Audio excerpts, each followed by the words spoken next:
আসসালামু আলাইকুম। আমি বেনজির পাপিয়া, অ্যাসিস্ট্যান্ট টিচার, শহীদ কর্নেল কাজী এমদাদুল হক পাবলিক স্কুল, বিজিবি, রাজশাহী। বেনজির পাপিয়ায় এডুটাস ক্লাসে তোমাদের স্বাগতম। আমি আজকে তোমাদের সঙ্গে ন্যারেশনের পার্ট 3 নিয়ে আলোচনা করব। আমাদের অ্যাসার্টিভ সেন্টেন্স এবং ইন্টারোগেটিভ সেন্টেন্সের ন্যারেশন কিন্তু অলরেডি হয়ে গেছে, তোমরা নিশ্চয়ই দেখেছো। তো আমরা আজকে ইম্পারেটিভ সেন্টেন্সের ন্যারেশন নিয়ে একটু কথা বলবো, কেমন?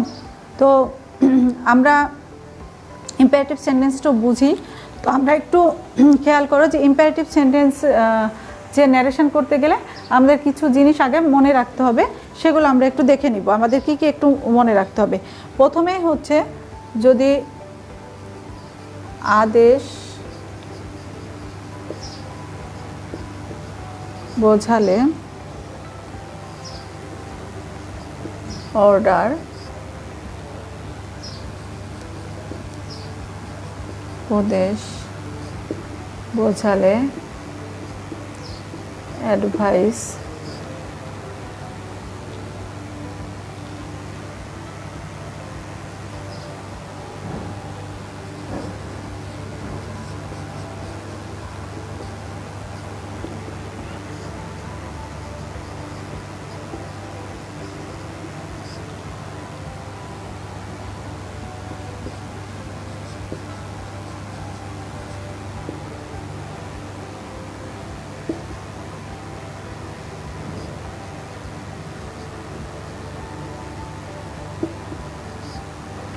একটু খেয়াল করো শিক্ষার্থীরা যে আমরা এখানে এই বিষয়গুলো করব। আদেশ বোঝালে অর্ডার, উপদেশ বোঝালে অ্যাডভাইস, অনুরোধ বোঝালে রিকোয়েস্ট এবং নিষেধ বোঝালে ফরবিড। এইগুলো আমাদের একটু করতে হবে আমাদের সেন্টেন্সটা বুঝে।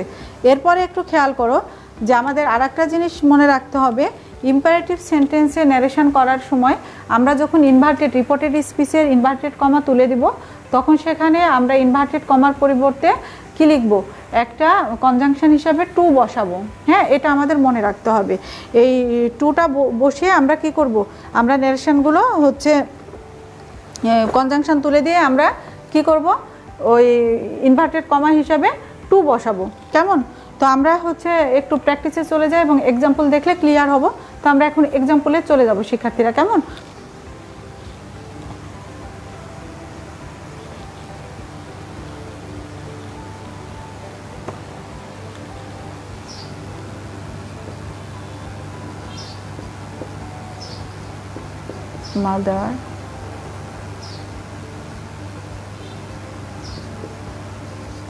Mother said to her son, go to market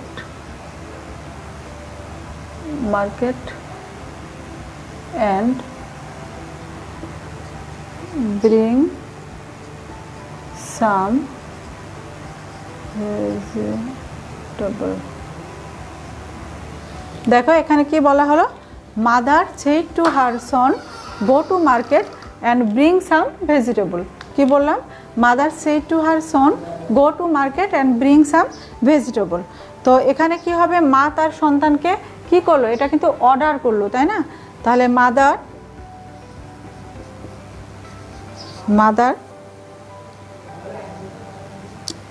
ordered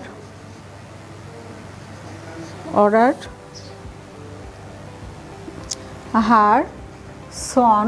দেখো, mother order her Son, said to এর পরিবর্তে আমরা কি বসালাম? অর্ডার বসালাম। এখন এই যে ইনভার্টেড কমা, এই ইনভার্টেড কমাটা আমরা তুলে দিলে আমরা কি বসাবো? একটা কনজাংশন হিসাবে টু বসাবো।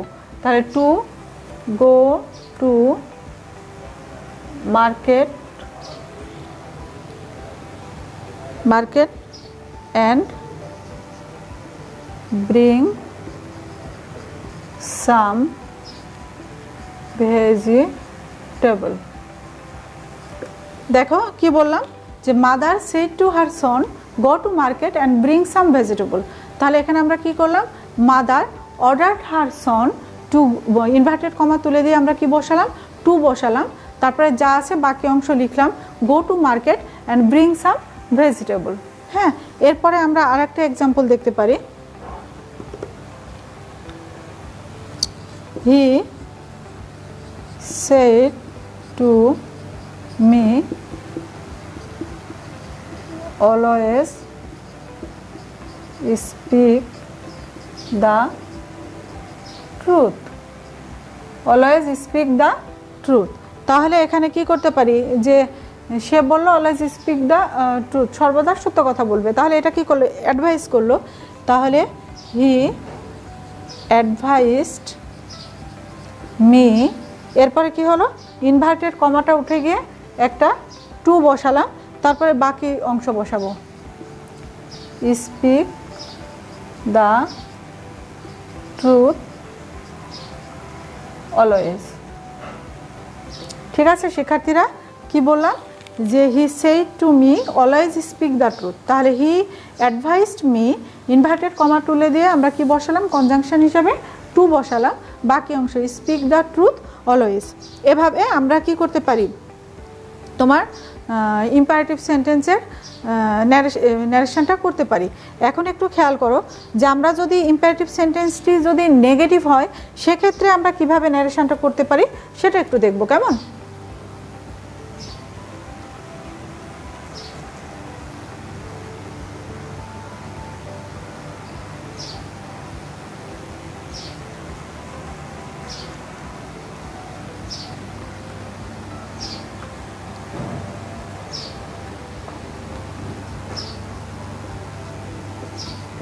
The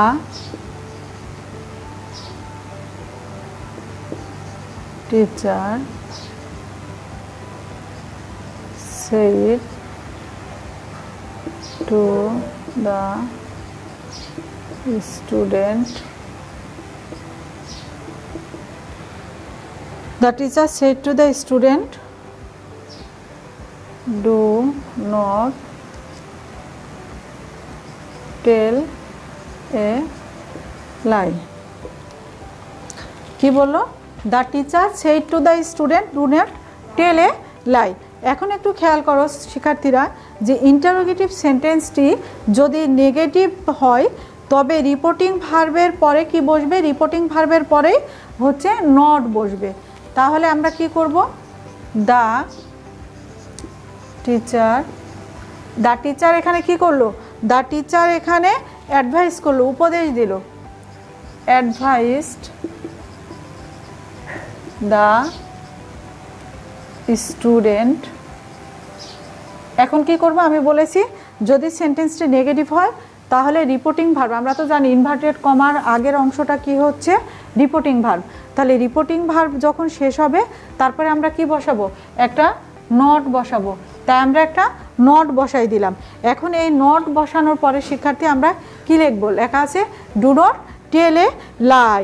তাহলে আমরা এখন লিখব যে নোট আর ইনভার্টেড কমা তুলে দিব, এই ইনভার্টেড কমা তুলে দিয়ে একটা কি বসবে, কনজাংশন হিসাবে টু বসলো।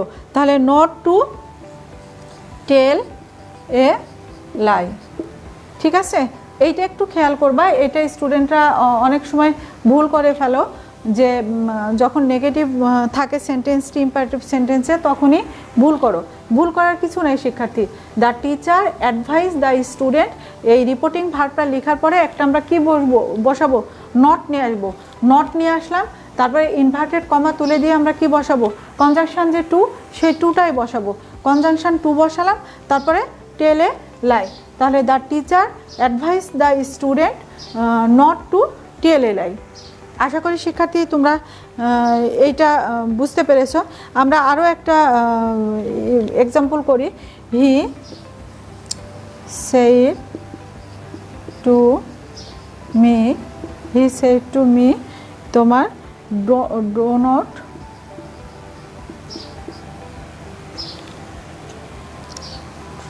Two this, don't do this. তাহলে আমরা কি করব, he said to me don't do this. তাহলে এখানে আমরা হি টোল্ড মিও করতে পারি, যে হি টোল্ড মি, তারপরে যেহেতু নেগেটিভ সেন্টেন্স তাই আমরা কি বসাবো, নট বসাবো। তারপরে আমরা কি বসাবো, ইনভার্টেড কমা তুলে দিয়ে একটা টু বসাবো। নট টু ডু দিসকে কি বসাতে হবে, নৈকট্যবাচক শব্দকে দ্রুতবাচক শব্দ করতে হলে দিস থাকলে কি বসবে, দ্যাট বসবে, তাই না? তাহলে আমরা কি করলাম যে he told me not to do that, not to do that. ঠিক আছে? তো আশা করি শিক্ষার্থীরা এই জিনিসটা তোমরা বুঝতে পারছো যে যদি সেন্টেন্সটি আমাদের নেগেটিভ হয় তাহলে সেই নেগেটিভ সেন্টেন্সটা আমরা নিয়ে বিচলিত হব না। আমরা কি করব, নেগেটিভ সেন্টেন্স দেখে প্রথমে রিপোর্টিং ভার্ব যেখানে শেষ হবে তখন আমরা একটা এক্সট্রা নট নিয়ে আসব, ইনভার্টেড কমা তুলে দিয়ে কনজাংশন হিসাবে টু বসাবো, তারপরে আমরা বাকি সেন্টেন্সটা লিখব। কিন্তু যদি এরকম দিস থাকে তাহলে দ্যাট হবে, নাও থাকলে দেন হতো। এরকমভাবে আমরা কি করব, নৈকট্যবাচক শব্দকে দ্রুতবাচক শব্দে পরিণত করব। ঠিক আছে? তো হচ্ছে এই ছিল আমাদের আজকের টপিক যে ইম্পারেটিভ সেন্টেন্সের ন্যারেশনগুলো এভাবে করতে পারি। ইম্পারেটিভ সেন্টেন্সের আরও কিছু নিয়ম আছে, যে নিয়মগুলো আমি নেক্সট ক্লাসে আবার আলোচনা করব শিক্ষার্থীরা। তো ঠিক আছে, সবাই ভালো থেকো, সুস্থ থেকো। আজকে এ পর্যন্তই রাখছি। আল্লাহ হাফেজ।